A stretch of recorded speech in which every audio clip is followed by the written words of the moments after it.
Good morning, everybody. Welcome to OLC4O, Term 1B. I'm your instructor, Mike Laverty. Today is December 19th, 2022. This is class number 21. So we are still working on Unit 3, and we're into Lesson 12. Hopefully get into we're on Lesson 11, but hopefully we'll move on to Lesson 12 today, which covers assignments 32, 33, and 34.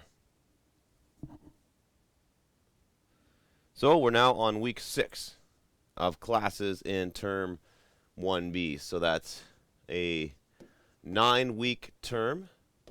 So we're about 2/3 of the way through, and this is we're getting into the final stretch of classes. So there'll be 4 classes this week: today, tomorrow, Wednesday, and Thursday, and then we'll break for 2 weeks.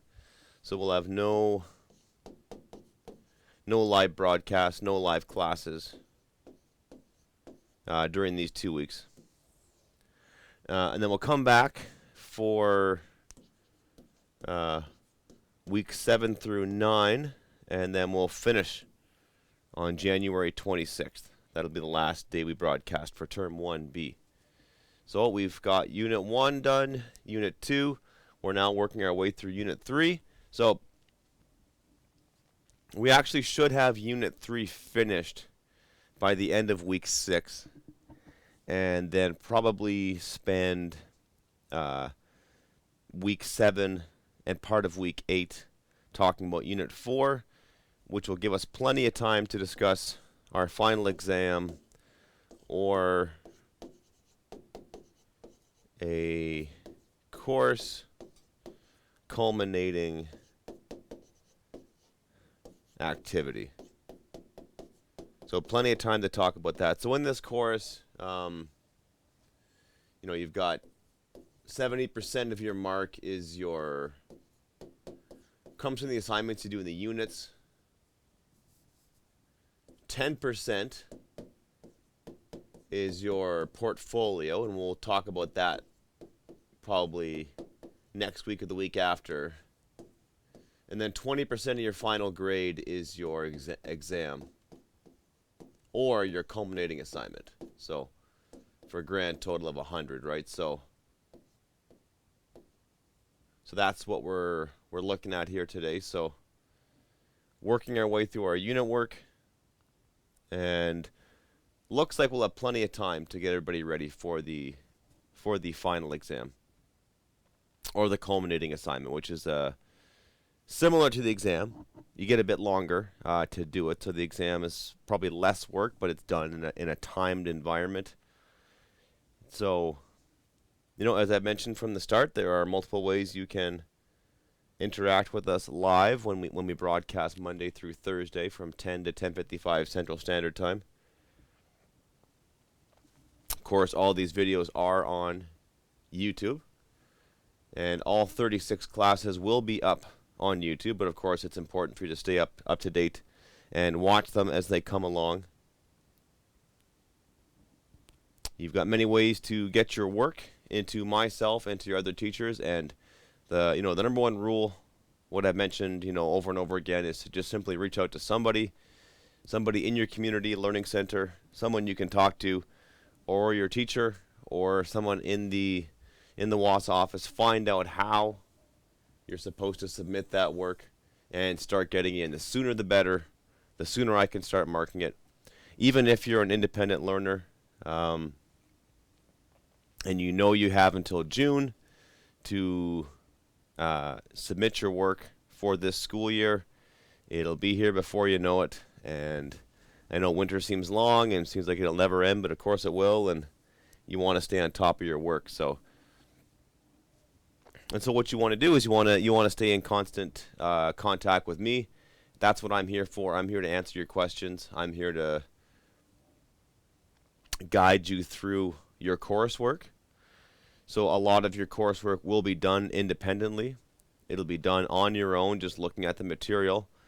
But that's why we have these classes, is so I can clarify the stuff in the unit material, give you lots of background information, give you lots of guidance, But if you still have questions, and a lot of you will, and actually, most, if not all of you, should have questions every unit, you reach out to me, and this is the way to do it. So feel free to add me as a friend and send me direct messages on Messenger.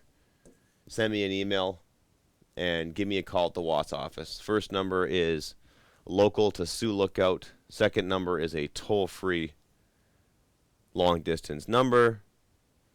Give me a call Monday through Friday, 9 a.m. to 3 p.m. Central Standard Time, and I'll be there to take your call. So at this point, you should have read all the pages of Unit 1 and 2. So you should have that done. And you should be starting to read Unit 3.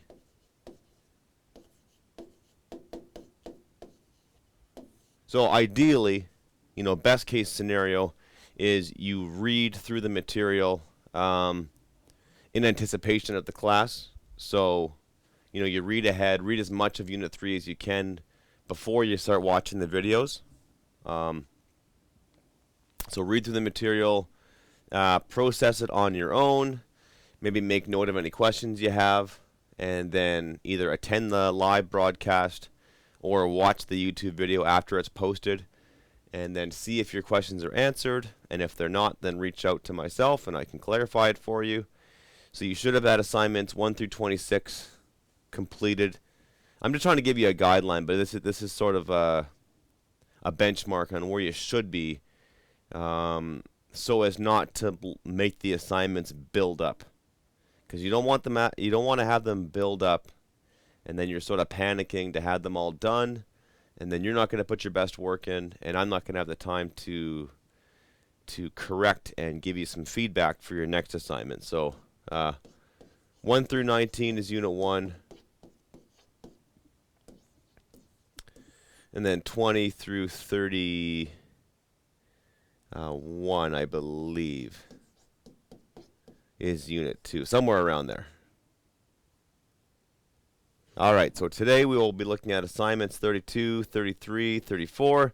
Before we do that, we'll do a word of the day and today's headline. So our learning goals for today are going to be to review how writers choose their subject, audience, and their purpose. So we looked into this yesterday. So we looked at how writers use subject, how they choose an appropriate subject depending on which audience they're talking to and what purpose they were talking to. And then we're also going to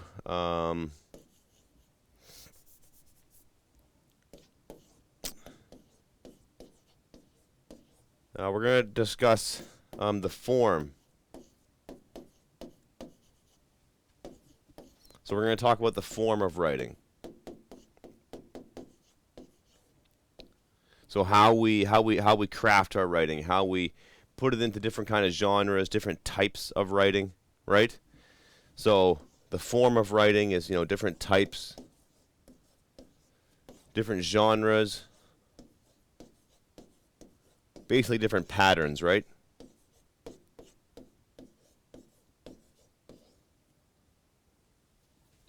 And we'll know we're successful if we can choose our appropriate subject, audience, and purpose to complete assignment 32. And then another learning goal will be to complete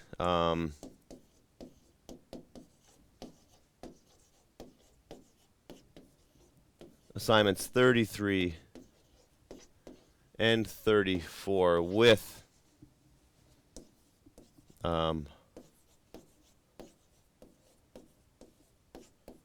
that understanding of form.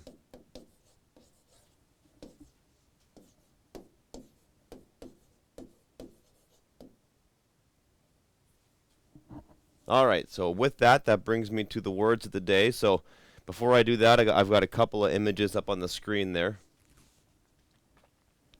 So the first one is an idiom, or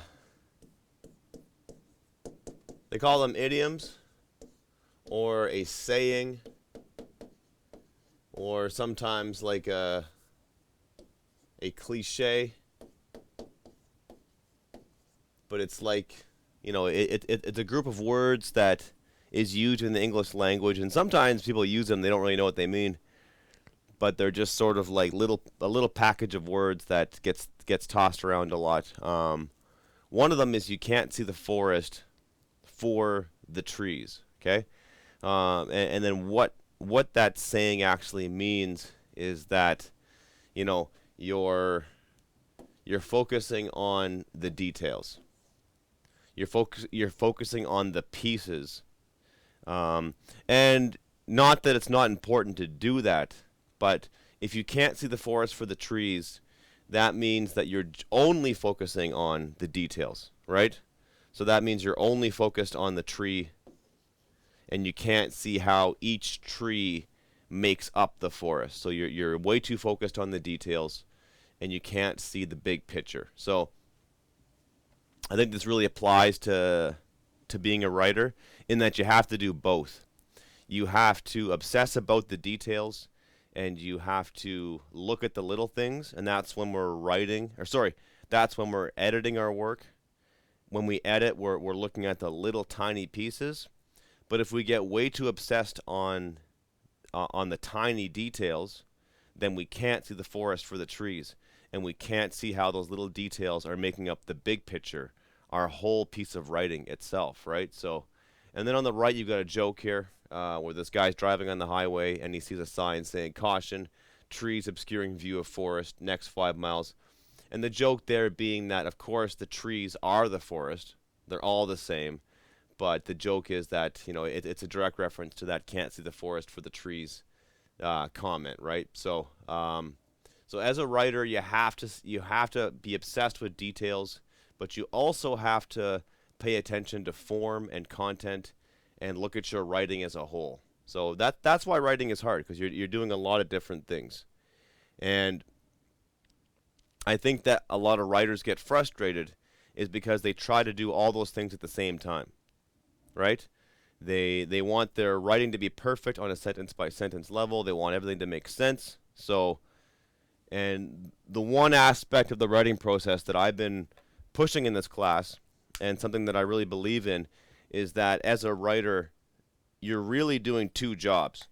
You're generating ideas, and you're coming up with ideas, and then the other form of writing is you're taking things away, and you're editing things down, and you're being really precise. So there's a part of your brain that just lets the ideas flow and just generate and just get as much stuff on the page as possible, and that helps when you have an outline, right? If you can see the forest for the trees, that also means having a process. And when you've got a process and everything fits into that process, that's the big picture, right? So it might seem like you're just doodling, and it might seem like you're just generating random ideas, but it's not, because it's part of the bigger picture. It's part of your process as a writer. That's why process is very, very big for writers and anyone who creates something. Which leads us to our words of the day. So our Anishinaabe word of the day is Ashkikigan, which is a noun, which is something made, built, or formed. A handmade thing, a manufactured thing, a product. The English word, which again is it's not the mirror image. It's not the same word in English. It's just I try to have a similar word, a word that's related. So we've got design, which is an organization or a structure of formal elements in a work of art, a composition, right? So we're talking about how the trees make up the forest, and I think it's important to think about writing. A piece of writing is something that is made. It's something that you build and you form it, sentence by sentence, word by word, paragraph by paragraph. It's something you put together, right? And when you put something together, you need to have a roadmap on where it's going, and you can't just get too invested into every little piece, right? So, but you have to know how those pieces fit together, and you have to know how you're building something that other people have built. You know, you're building your unique thing, you're building your project, but your project is going to be similar to other things. So that's kind of what we're going to talk about today, is how we design something and how when we design something it's made up of little pieces. So we've got a couple more Anishinaabe Moan words up on the board there. Mazina biigan, something drawn, a drawing, a sketch, a design. Ajitun is a verb, which is to make, to build, to form it. Here's a couple of English words that are very pertinent to today's discussion. We've got genre, which is a class or category of artistic endeavor having a particular form, content, technique, from the Latin genus, which is birth, family, or nation. So that word family is really important when you're talking about genre, right? So genre, like we have film genres, we have musical genres like country, rock, hip hop. We have genres of writing, you know, nonfiction, humorous. So it's like a type, and then all of the examples of that genre are sort of exist in a family. And you have, you know, you have your family, your immediate family, and then that family kind of links in with other families, like your cousins, right? And then that family fits into a larger family. So it's the same way with genre, right? But it's a category, and you know, it's really important to keep that category in mind when you're writing. You know, what category am I writing in? What are the techniques that are used when I write in this category? What's the form? And that's going to dictate the content, right? Structure, a noun, is the relationship or organization of the component parts of a work of art or literature, right? So someone who can't see the forest for the trees, they can't see the structure because they're way too focused on the component parts, right? They're way too focused on the individual parts, and they're not focused on how the parts work together to make a work of art or literature. And you know, a good example of this would be a paragraph, right? So when you write a paragraph, the paragraph should have a structure to it, and the structure of your paragraph should be similar to the structure of your whole piece of writing. There should be a beginning, a middle, and an end. Your paragraph should introduce a main idea. The middle of the paragraph should explain that idea, and the final sentence of the paragraph wraps it up and transitions the reader into the next paragraph, right? But when you get too focused on each sentence and you don't see how they flow into each other, then your writing becomes a little bit disorganized. It starts to lose direction. And when your reader gets confused and your reader can't tell where you're going, that's when they either stop reading, they check out, or they misunderstand what you're saying. So that's why it's really important as writers to have an outline, and that way you can make sure every sentence counts, and every sentence is backing up the main idea. Every sentence is doing something. It's serving a purpose, right? So, and the word structure, like most words in the English language, you know, at least, you know, a good quarter of them come from the Latin, and this is struere or structura, which is to build. And I think that's, again, really important concept. When you're writing, you're building something. It's not this magical process that just like these words just fly out of your head. No, it's a very calculated, precise way of building something, right? So, and it's hard work.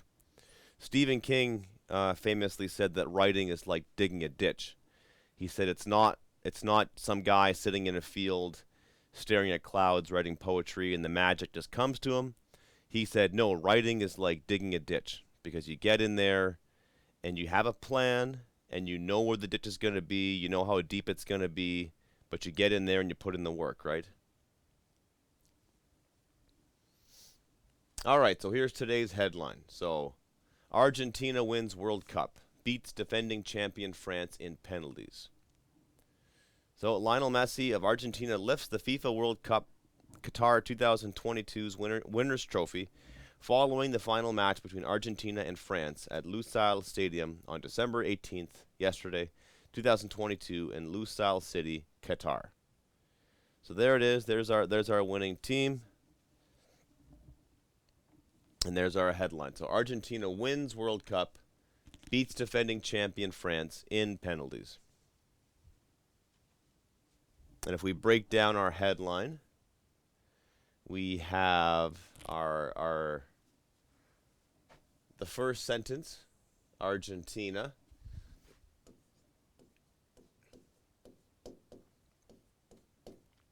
That's the subject of our sentence. So the subject of the sentence is not always the first word. So again, so when we're talking about form and structure, this goes to a sentence by sentence level, right? So sentences are words that's the trees that come together to make the forest. That's the sentence, right? So you need to focus on the trees. You need to focus on your word choice, but you have to see how those words are working together to make up a sentence. So a complete sentence needs a subject. This one has it. It's Argentina. And so it's not the whole country of Argentina, but it's just, it's Team Argentina. And what did they do? They won.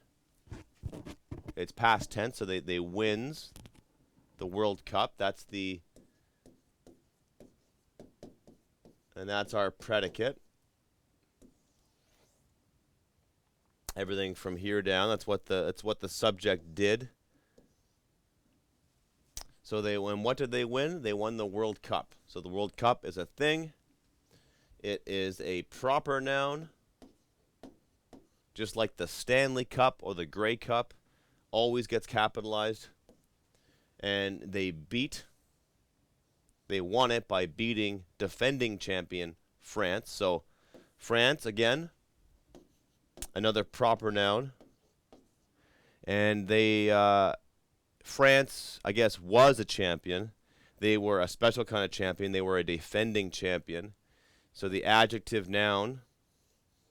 Adjectives and nouns always go together, right? The adjective is always modifying something, in this case, the noun.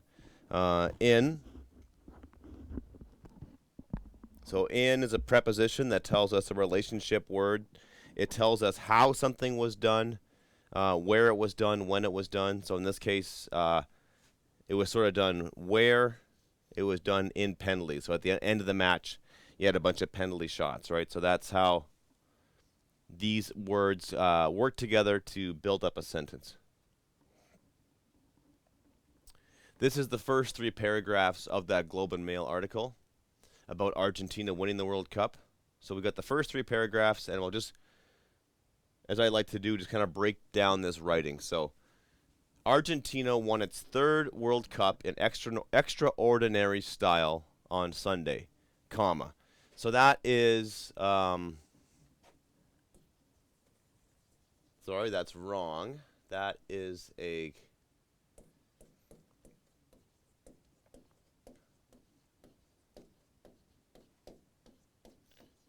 independent clause. So it can stand alone as a complete sentence. Argentina won its 3rd World Cup in extraordinary style on Sunday. We have the use of the word ITS, right? You know, it belongs to it. It is a pronoun. So it is Argentina. And then ITS signifies that something belongs to it. And what belongs to it? Its 3rd World Cup, right? So this is the 3rd time Argentina has won that World Cup. So we've got that independent clause, followed by our friend the comma. And then after it, we have a phrase. Beating France 4-2 in a penalty shootout after Lionel Messi scored twice in a 3-3 draw that featured a hat-trick for Kylian Mbappe as the holders recovered from 2-0 down after 80 minutes. Okay? So this is a common pattern we've seen in these articles where somebody introduces an idea In this case, they won the cup in extraordinary style. And then this whole phrase is telling us what that extraordinary style was. So there's a subject to a sentence, Argentina, and then they did something. They won their World Cup, and they did it in a certain way. So it sort of goes back to our news report. We find out who or what is involved. We find out what they did, and then in that order, we find out how they did it. So the most important information is in this independent clause. We know that Argentina wins its third World Cup, but the additional information, how they won it, it's important information, but it's additional. And this phrase is dependent on that independent clause. So this is, the first part is the most important stuff, and the second part is the additional information. It was an incredible night of drama and fluctuating fortunes, delivering one of the all-time great finals to cap a wonderful tournament. Okay? So we've got...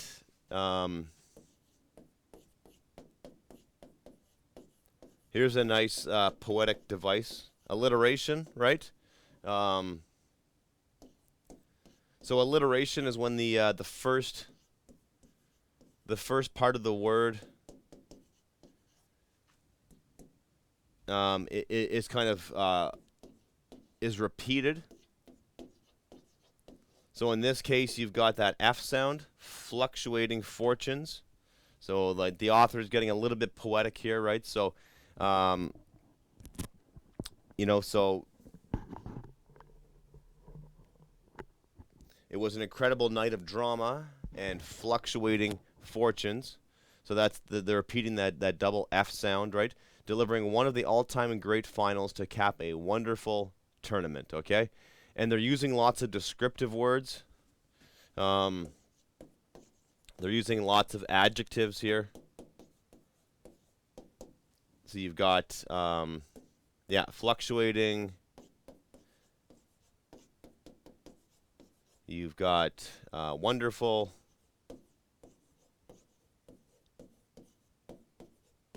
You've got incredible. Right? So they've used lots of great adjectives like that to make the writing come alive and to give it a little more detail, a little more power. The word incredible, if something is credible, it is believable. So if something is incredible, that means it's not believable, literally.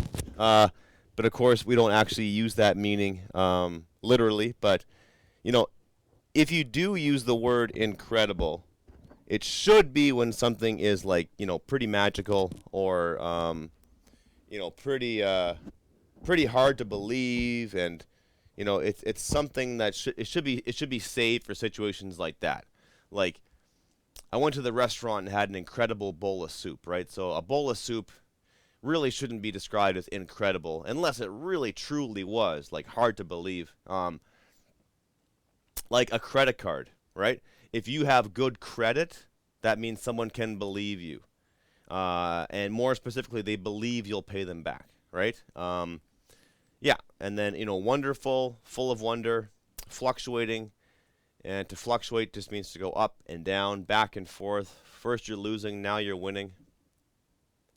And the final part is Argentina had looked to be cruising to a one-sided victory after Messi's penalty, and a brilliant goal by Angel Di Maria in the first half put them in a total control. So that's another independent clause, followed by a phrase. But Mbappe converted an 80th minute penalty and volleyed in an equalizer a minute later to take the game to extra time. And they didn't put a comma here, but looking up the rules, there should be a comma right here. Because we've got independent clause 1. This is an independent clause number 2. Because this Mbappe converted it, that could be a complete sentence. But we've joined the two independent clauses together. Oh my god, this headphones drive me crazy. There we go.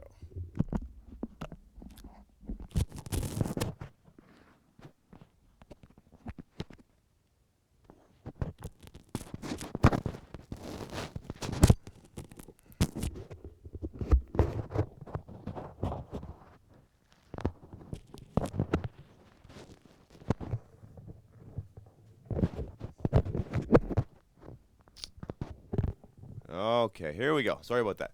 Okay, so on to assignment number 32, which is actually lesson 11, not 6. So we're talking about subject, audience, and purpose. So a writer must ask himself or herself 3 questions before beginning to write. So when we set out to write something, we want to have a structure and a plan in place to decide, how we're going to write this thing and why we're writing it, and who is going to be reading it. So you have to ask yourself, what is my subject, who is my audience, and what is my purpose? So you ask yourself those questions, and this is going to help you in this is going to be step 1 of the writing process when you're planning out your writing. You're talking about these things. So the subject is the topic of the written work. There are as many things to write about as there are people to write them. Once you decide on a subject, you have to narrow it down to make it manageable and less scary, right? So that's a key component here. So and then deciding upon a subject should really free you up, actually, to just focus on that thing, right? So once you know what you want to write about specifically, then it becomes a lot easier to just go ahead and write about it. And the more specific you are, the more precise your writing's going to be. And that is what you want, right? So we want to be specific. We want to be precise. We want to narrow our writing down to a particular area. And that's what's going to make for powerful writing. So we know what we want to do, and we know how we're going to get there. And that's going to free up our writing and make it a lot easier to it's going to free up our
Christmas night, another fight, tears we cried a flood.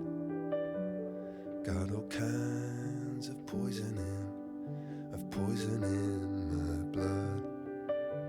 I took my feet to Oxford Street, trying to right a wrong. Just walk away, those windows say, but I can't believe she's gone. When you're still waiting for the snow to fall, it doesn't really feel like Christmas at all.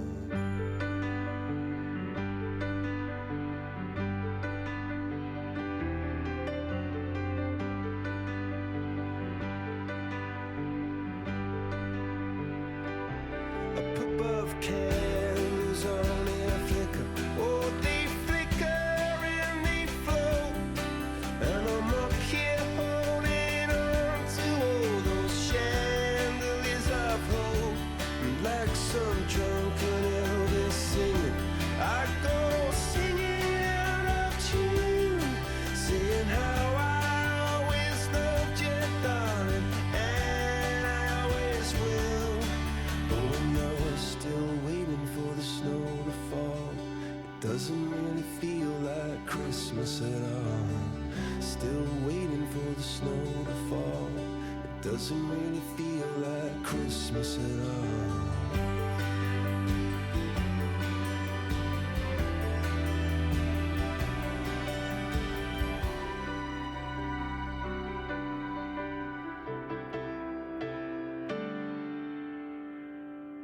Those Christmas lights light up the street, down where the sea and say to me, may all your troubles soon be gone. Oh, Christmas lights keep shining on. Those Christmas lights.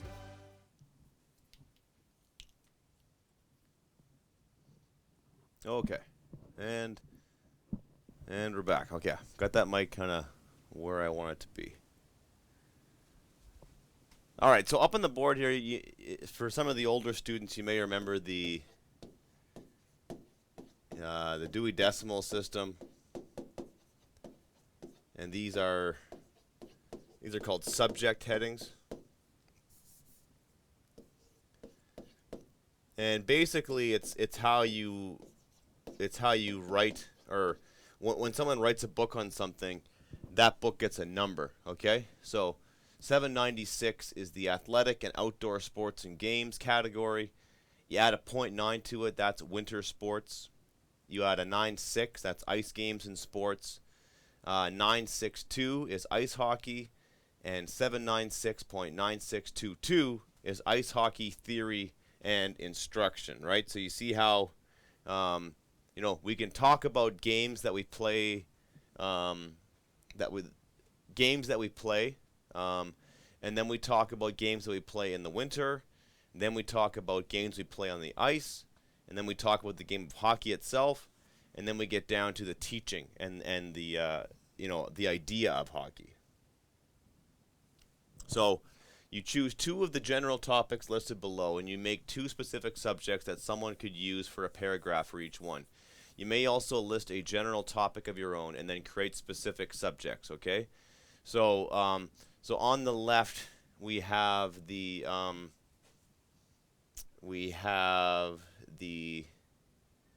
topic, right?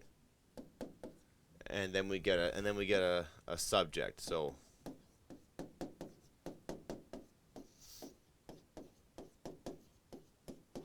right? So if we've got powwows as a general topic, a specific subject could be, it could be one you attended, right? Specifically, it could be, maybe even like money, or maybe like you could talk about competition versus like a more spiritual approach to the to the event itself. We could have hockey. We could be talking about minor hockey. You know, the NHL, and even these could be broken down into you know, growing up and playing.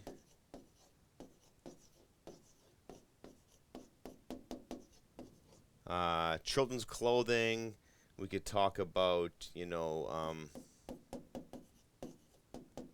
finding deals, you know, or you could talk about logos. So, you know, so you just see how, like, the general topic needs to get filtered down to a specific subject, okay? So you settle upon a general topic, and then you get that down to a more manageable level. So again, if we take that hockey example, we can say, you know, hockey is my topic, and then I can get that down to say,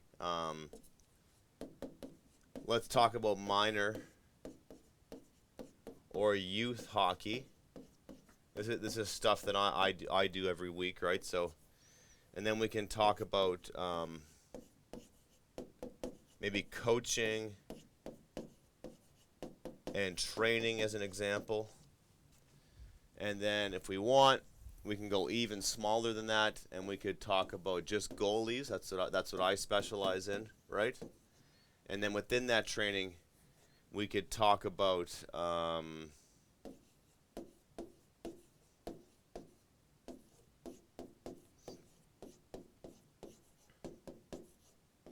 right? So the proper structuring, how to teach goalies in minor hockey how to properly stretch for a game, right? So starting with my general topic, you know, I go way down to find out this very specific subject, okay?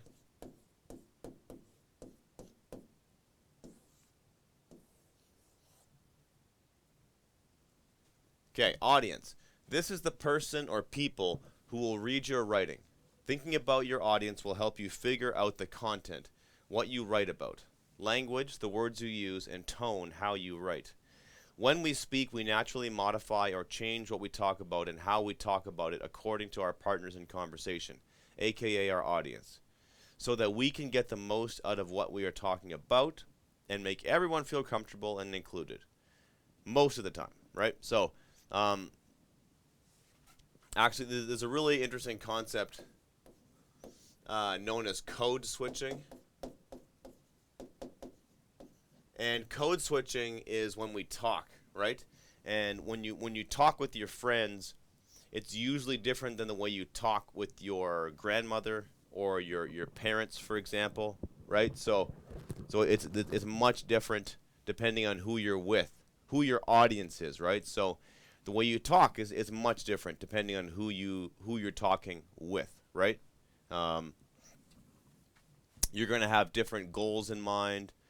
So the audience really depends on your writing, right? So if you're just writing for yourself and you don't care if anybody else reads it, then you're going to have a very different process, right? And it's going to change how you write. But if what you're writing is going to get read by someone, especially someone who's influential or who has like a stake in it, like if you're writing for a teacher, right, then you have to write in a certain way that meets the expectations of that assignment. Or if you're writing for a job, your primary audience could be your boss, but then after that it's going to be, you know, the people who read it. And if you're someone who speaks on behalf of an organization or a community, then what you say is going to be a reflection of that community or organization. So your tone's got to be right?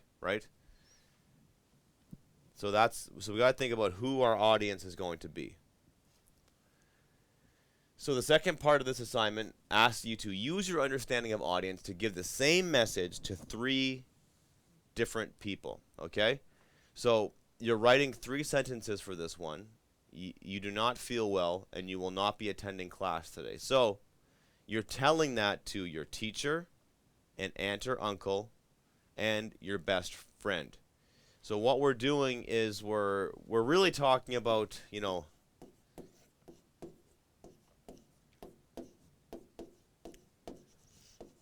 levels of formality, right?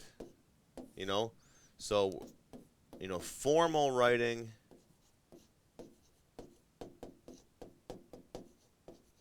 is, precise.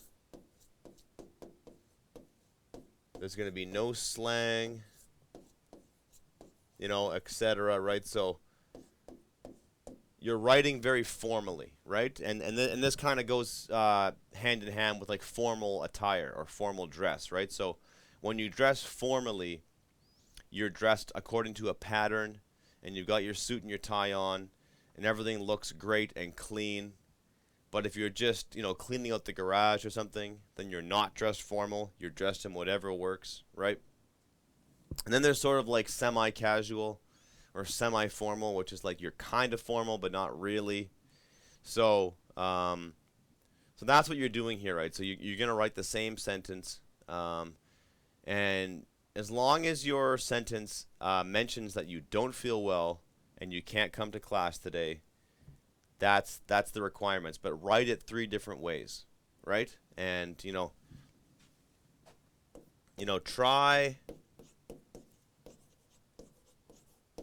try to make each sentence unique as best that you can.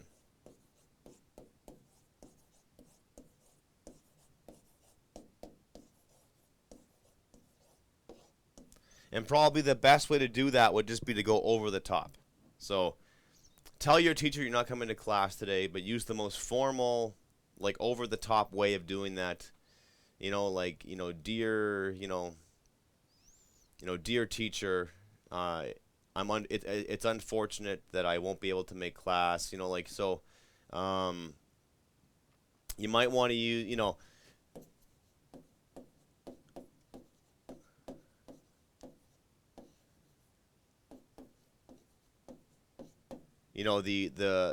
the teacher one might have the most words, right? And telling your best friend might have the least words, right?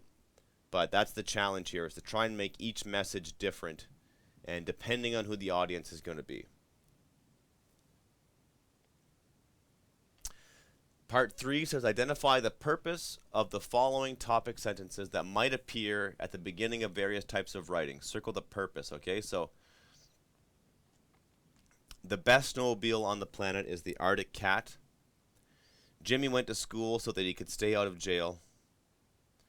Let me tell you about the time Gary and I stayed out all night and the fun that we had. Okay, so remember, when our primary purpose is to inform,